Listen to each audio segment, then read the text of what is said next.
Agora, na sua televisão, o programa que você aguardava. A Cadeia da Prece. Um programa diferente, vibrante, transformador. A Cadeia da Prece, unindo a família em torno de Cristo, levando o Evangelho a todo mundo através da TV e das redes sociais. Produção: Igreja do Evangelho Quadrangular Ecoville. Apresentação: Rogério Amorim, o seu pastor da televisão. A Cadeia da Prece, Jesus mais perto de você. No versículo 17 do capítulo 13 de Êxodo, fala de Deus guiando o seu povo pelo caminho. E aconteceu que quando o faraó deixou ir o povo, Deus não os levou pelo caminho da terra dos filisteus, que estava mais perto. Isso aqui também é lição para nossas vidas, né? Porque Deus disse: para que porventura o povo não se arrependa vendo a guerra e tornem ao Egito. Mas Deus fez rodear o povo pelo caminho do deserto, perto do Mar Vermelho, e subiram os filhos de Israel da terra do Egito armados. E tomou Moisés os ossos de José consigo, porquanto havia esse estreitamente ajuramentado aos filhos de Israel, dizendo: certamente Deus vos visitará. Fazei, pois, subir daqui os meus ossos convosco. Olha quanto tempo depois isso está acontecendo, hein? São muitos anos. E assim partiram de Sucote, acamparam em Etã, a entrada do deserto.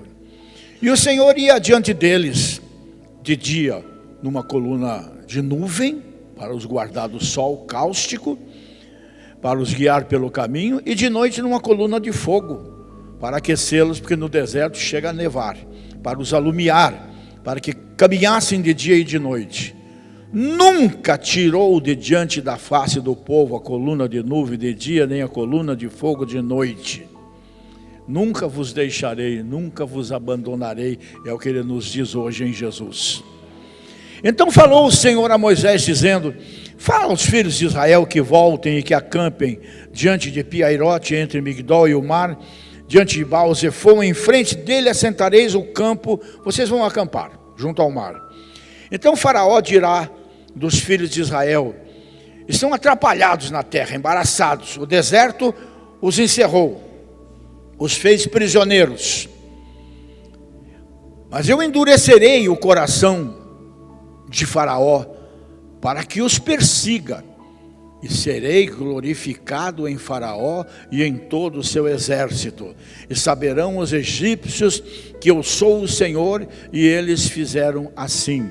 Nenhuma luta na tua vida é tua, é do Senhor, para que o nome dele seja exaltado quando você não desiste e você vence.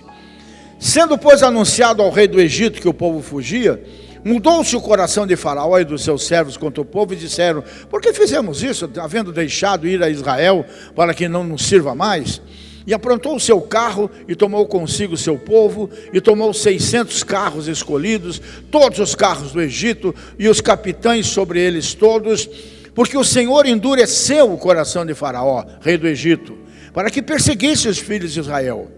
Porém os filhos de Israel saíram com alta mão, e os egípcios perseguiram todos os cavalos e carros de Faraó, e os seus cavaleiros e seu exército, e alcançaram os acampados junto ao mar.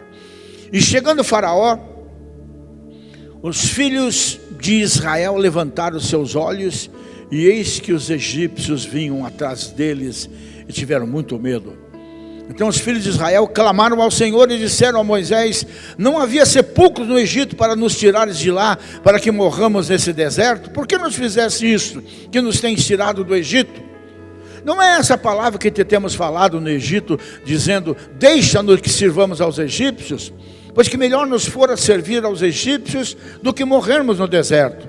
Moisés, porém, disse ao povo: não temais, fiquem calmos, tranquilos, estai quietos, e vede o livramento do Senhor que hoje vos fará. Porque aos egípcios que hoje vistes, nunca mais vereis para sempre. O Senhor pelejará por vós e vos calareis. Amém? Eu até ia ler até o final aqui, mas é texto que não acaba mais e depois nós ficamos sem o que falar. Acende-se nesse mesmo espírito. Essa passagem é mundialmente conhecida. Eu, com essa minha mania de ler e ver artigos, essas coisas sobre arqueologia, e hoje a arqueologia se juntou muito à ciência propriamente dita, e ambas juntas estão confirmando as escrituras dia após dia, gente. É uma coisa espetacular o que está sendo descoberto pelo mundo, comprovando que tudo que está escrito aqui é a mais pura verdade. E até algumas religiões muito estranhas que já aconteceram, que já houveram, que não existem mais, e muitas que existem hoje, de alguma maneira, nas suas pinturas, nos seus escritos descobertos e tudo mais, sempre tem histórias similares a esta aqui.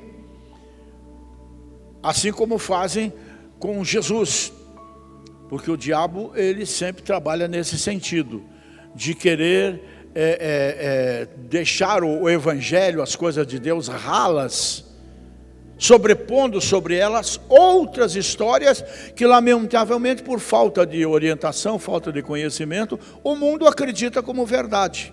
O próprio sangue de Jesus, porque tantos sacrifícios ao longo da história.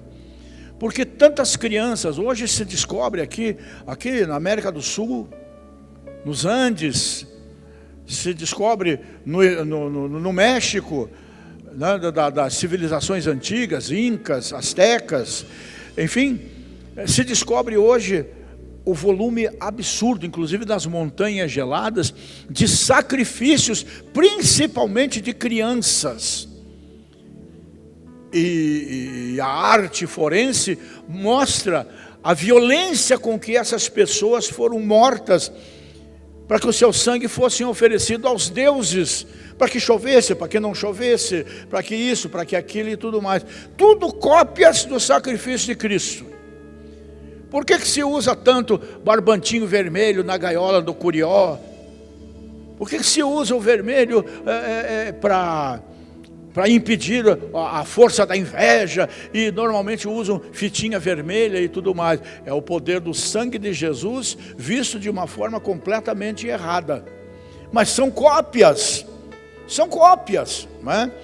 Então essa passagem é bastante conhecida em todo o mundo, e fala de um povo que ficou 430 anos no Egito, dos quais 400 como escravos, depois que José morreu, que foi governador no Egito, né, e que morreram os faraós de então, que tinham conhecimento de tudo, as coisas foram se esquecendo, e o povo foi sendo escravizado, geração após geração.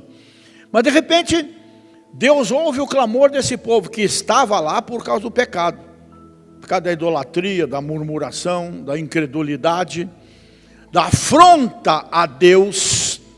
Esse povo que está fazendo essas coisas aí que vocês veem, vocês não têm noção o que vai se abater sobre a vida deles por toda a eternidade. A gente não deseja, a gente até ora que Deus perdoe o Brasil, né? Mas se eles se arrependerem, isso vai acontecer.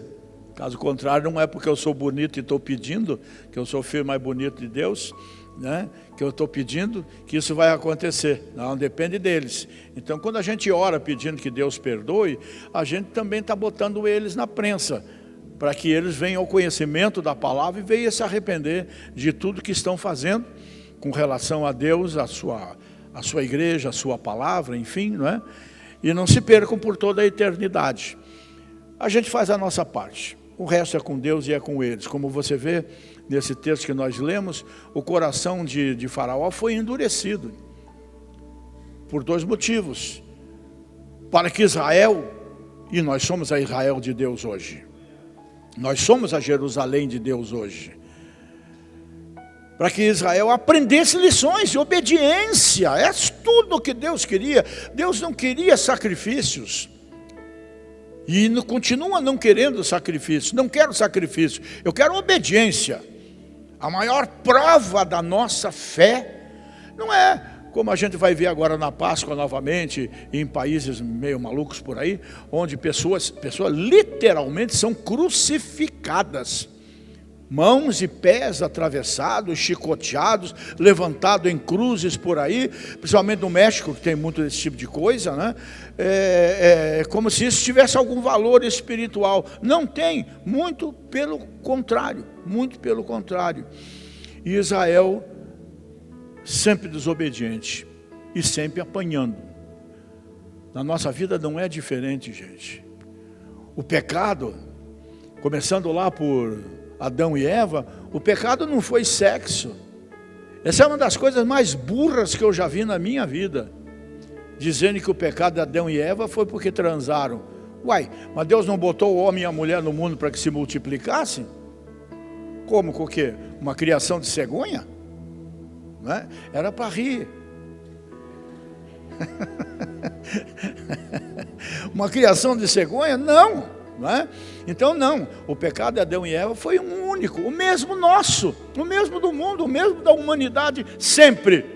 Desobediência a um Deus que não é déspota, que não é tirano, mas um Deus que ama, um Deus que dá, um Deus que abençoa, um Deus que protege, um Deus que deu a maior demonstração de amor que o universo pudesse inventar. Deu seu próprio filho para morrer de uma forma cruel, para beber cada gota do cálice da ira no nosso lugar. Então esse Deus merece o nosso amor, merece o nosso culto, merece o nosso coração, porque merece a nossa obediência. E na obediência, você pode crer. Todo mundo aqui é filho? Ninguém nasceu de chocadeira não, né? Todo mundo aqui é filho, não é isso? Qual era o prazer do pai e da mãe? Era dar aquelas coisas que nós pedíamos. Qual era o prazer? É quando a gente trazia o boletinzinho da escola, no meu tempo de grupo escolar, sem nenhum vermelho. E assim por diante. Com Deus não é diferente. Qual é o maior prazer de um pai e de uma mãe? É ver um filho obediente, não por causa de pancada, não por causa de corretivo, não por prender o pé dele na mesa, como faziam antigamente, com uma corda, e alguns até com corrente e tudo mais. Não por bater neles com o fio do ferro elétrico, né? Esse tipo de coisa que a gente ouve tantas as histórias. Isso não gera obediência, isso gera revolta, isso gera mágoa, isso gera uma personalidade distorcida que vai se vingar em alguém amanhã ou depois. Deus nos trata com o mais absurdo dos amores e só quer de nós ser tratado com amor também. E demonstração de amor a Deus é aquilo que os nossos filhos fazem conosco, que você fez com seus pais, que teria sido a obediência. Amém? Mas então, gente, nós temos que estar preparados sempre. Não para uma vida mansa nesse sentido, sem problema nenhum. Nós temos que estar preparados para a diversidade na nossa vida. Faz parte do contexto. As maiores fortunas do mundo, gente, os homens mais ricos da terra são quase sempre os mais infelizes. Acredite que é verdade. Eles aprendem a duras penas que o dinheiro não é tudo. E a diversidade é uma situação adversa, evidente, né? É uma contrariedade, um infortúnio, uma desgraça, uma infelicidade, né? Então aqui olhamos para o texto. Caramba, já? Primeiro, descobriram que estavam numa situação de risco. Os carros de Faraó se estendiam a perder de vista. Eram centenas e centenas de carros de guerra, de bigas, né? E os arqueiros estavam com sangue nos olhos, sedentos para vingar a honra do Egito. Onde já se viu um povo pé de chinelo daquele na ótica deles, claro, né? Escravos, saírem e ainda saírem livres pela porta da frente, e ainda por cima saírem levando uma riqueza imensa, muito ouro, muita prata, muita coisa, não tinha cabimento. Então eles vieram com sangue nos olhos e encontram os israelitas junto ao mar, né? Como lemos o texto aqui, e os israelitas que tinham sido vencidos ou livrados de uma forma tão miraculosa, coisas sobrenaturais aconteceram no Egito por um espaço de tempo relativamente grande até, não é assim? Toda semana tinha uma praga, não era bem assim, não é? Mas tiveram 10, e a última foi de arrebentar, que fez com que Faraó, então, realmente, como a gente diz, né, largasse os bete, né? Não vai dar, vou ter que soltar esse povo. Então, este povo que foi como nós, como é que nós chegamos na igreja, gente? Como é que eu cheguei na igreja? Só eu sei. Só eu sei como é que há mais de 50 anos atrás eu vim para Jesus, eu vim para a igreja pela primeira vez, eu entrei na quadrangular pela primeira vez. Perturbados, tudo atrapalhado, a vida toda enrolada. A Marilza, então, coitada, era quem mais pagava o pato, né? Não comigo, mas com o coiso mesmo, né? E tudo mais. Viemos tudo arrebentados, nada nem ninguém. A gente procurou uma porção de coisas para se libertar daquela situação, daquele perrengue, daquela adversidade, e nada conseguimos. Mas de repente alguém falou de Jesus para nós, coisa que nós não estamos fazendo com as outras pessoas, lamentavelmente, não é? Se não essa igreja agora de manhã, não teria lugar para botar tanta gente se nós fizéssemos a nossa parte. E simplesmente alguém falou de Jesus, viemos para Jesus, viemos para a igreja, fomos libertos, fomos abençoados, aquela capetada toda foi expulsa da nossa vida, livres em Jesus. É o que aconteceu com eles. E na primeira contenda, na primeira adversidade, eles simplesmente se deixam dominar pelo medo, que é um grande problema que nós temos. Porque nós somos sobrenaturais, mas vivemos no natural. Nós somos um espírito, mas nós temos um corpo, habitamos um corpo junto com a nossa alma. Então, tudo que nós vemos, eu estou vendo vocês estão me vendo, tudo que nós estamos vendo aqui é natural. Mas nessa atmosfera aqui, tudo é sobrenatural. Acredito que lá fora tem um monte de capeta tentando invadir isso aqui. Mas acredito muito mais que esse lugar todo está cercado pelos anjos do Senhor, um muro de fogo santo, e a presença do Deus Todo-Poderoso aqui dentro impede todo o mal de nos tocar. Acredito nisso firmemente. Eles não acreditaram nisso. Por quê? Porque eles viram muitos carros, cavalos. Foram dominados pelo medo. Eles tiveram medo do exército de Faraó. Eu não vou criticar nada nem ninguém por causa disso que eu estou tentando explicar, que nós vivemos no natural. É por isso que a Bíblia diz que nós não devemos viver por vista. Não devemos viver pelo que nós vemos, porque o que nós vemos nem sempre é, para o bem ou para o mal. Mas nós devemos, como se diz, olhar para cima, porque isto tudo é verdadeiro. E é o que nos protege, é o que nos guarda, né? E o medo, gente, não é como alguns pensam uma reação patológica, como se diz, não. Mas é um sintoma de proteção e de autopreservação. Graças a Deus que nós temos um outro tipo de medo. E é por isso que nós estamos vivos. O medo, por exemplo, de pular de uma altura de 30, 40 metros, olha para baixo, vê aquilo tudo e tem medo de se jogar. Por quê? Porque não é bobo nem nada, né? Então é um medo saudável, é um medo bem-vindo, que eu até chamaria de prudência, não é isso? E muitas vezes, no momento em que a nossa vida está sob perigo, Deus pode intervir a nosso favor realizando algum milagre. Então, não deixe nunca este que sufoca a nossa fé, a nossa confiança, chamada medo, tomar conta da sua vida. Porque o medo paralisa. O medo paralisa. Paralisa o teu corpo e paralisa a tua mente, paralisa o teu entendimento, né? Então esses homens pensaram em recuar. Diz aqui que os israelitas estavam acampados num lugar chamado Pi-Hahirote, quando começaram a fazer a pior coisa que um homem ou uma mulher de Deus pode fazer: murmurar contra Deus. Onde é que está Deus que não está vendo essa situação?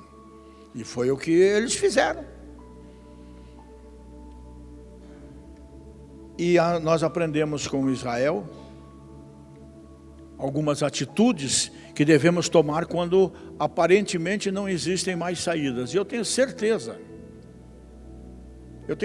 que aqui nessa manhã, e muitos outros, através das redes sociais, que estão enfrentando esse tipo de problema. Seja na vida física, como esse menino que acabou morrendo hoje, que eu acho que eu não conhecia, né? Acho que não. Seja problema no casamento, seja problema emocional, seja problema no dinheiro, na vida financeira, na economia, seja na falta de completação interior que traz tanto conflito. Não há conflito pior na vida do ser humano de um conflito consigo mesmo, conflito interior. Tem muitos aqui enfrentando problema que não sabe como é que vai ser amanhã, não sabe como vai ser essa semana. Então eu queria sossegar o teu coração. O que importa é que amanhã Deus já está lá te esperando para te dar um caminho, para te dar uma libertação, para te dar uma vitória, para te dar uma orientação. O que vai acontecer essa semana, nós não podemos pular de domingo já para sábado. Nós temos que caminhar segunda, terça, quarta, quinta, sexta. Então é um passo de cada vez, sem desanimar em nenhum deles. Talvez os primeiros sejam os mais difíceis, mas com certeza vai te levar a um bom termo. Então, primeira coisa, vamos enfrentar o pânico. O medo é um sentimento muito comum na vida de qualquer ser humano, como eu estava dizendo. No entanto, ter medo de sair de casa já está fora do contexto, né? Medo. Vocês acreditam? Acredito, sim, muitos de vocês fazem isso, que eu vou dizer. Não botam a cama de frente para a janela de jeito nenhum.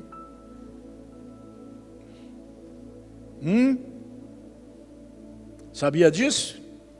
Tem muita gente que não bota a cama assim direcionada para a janela. Porque antigamente, principalmente, né, e eu não sei por que esse costume, mesmo na igreja, né, quando bota o defunto aqui, o defunto está com os pés para sair pela porta. Quando o mais lógico seria botar ele de lado, né? Como o americano faz, por exemplo, né? Mas não, quem já esteve em enterro em casa de família, aquelas casas antigas de madeira e tudo mais, quem já esteve, participou de algum velório assim? Eu estive em alguns, principalmente quando era menino, né? Ô, tristeza lascada, né? Já não bastava a tristeza do defunto, né? Ainda aquelas casas apertadinhas, um calor do cão, entrava meia dúzia e saía para entrar mais meia dúzia, e vela acesa. Meu Deus do céu, que loucura aquilo, né? Mas o defunto sempre com os pés para a porta. E tem gente que tem medo disso. A coisa é tão feroz, botam tanto medo sem sentido na nossa vida, que até hoje você não deixa o chinelo virado. Estou mentindo? Não é verdade? E olha, Eu não deixo chinelo virado porque é o meu jeitão de ser, filho único, sozinho, cuidando das minhas coisas, das minhas roupas, essa coisa arada toda, então comigo é tudo certinho, né? Mas eu nem tenho motivo, minha mãe já morreu faz 20, 30 anos. E tem gente que a mãe já morreu também há 20, 30 anos e desvira o chinelo com medo que a mãe morra. É um troço inconsciente. O medo é trair, o medo é uma coisa terrível, gente, né? Medo de entrar em ônibus, medo de entrar numa casa e sair pela porta do fundo, tem que sair pela mesma porta. Gente, isso demonstra a nossa fragilidade espiritual. Eu já fiz umas 500 viagens de avião pelo mundo. Agora mesmo estivemos nos Estados Unidos, essa coisa toda, não é isso? Só de raiva, sempre fiz questão de parar na porta, que sempre vem gente atrás, e tem a comissária na frente, né? Eu estendo o pezão esquerdo para entrar no avião. Por uma razão muito simples, quem me protege não é o meu pé direito, quem me protege é o meu Deus. Medos inconsequentes, né? Enquanto Jesus for o primeiro na sua vida, você sempre vai estar em primeiro lugar. Você sempre vai ser o primeiro. Não é a música do milionário José Rico, da Estrada da Vida, né? Mas você vai alcançar o teu objetivo de bênção e de vitória. Não tenha dúvida disso. Então, se você está enfrentando tribulações, se tem algum problema cuja solução seja humanamente impossível, não desista. Quando acabarem os teus recursos, começam os recursos de Deus. Se a coisa fugiu do teu controle, nunca fugiu do controle de Deus.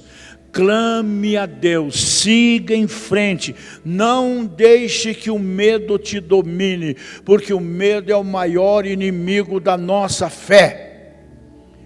O medo na nossa vida é uma das coisas que mais decepciona o nosso Deus. Confie no Senhor, use a autoridade recebida de Jesus. Isso é o mínimo a ser feito quando você verifica que está no fundo do poço e que não existem mais saídas. Ore no nome de Jesus.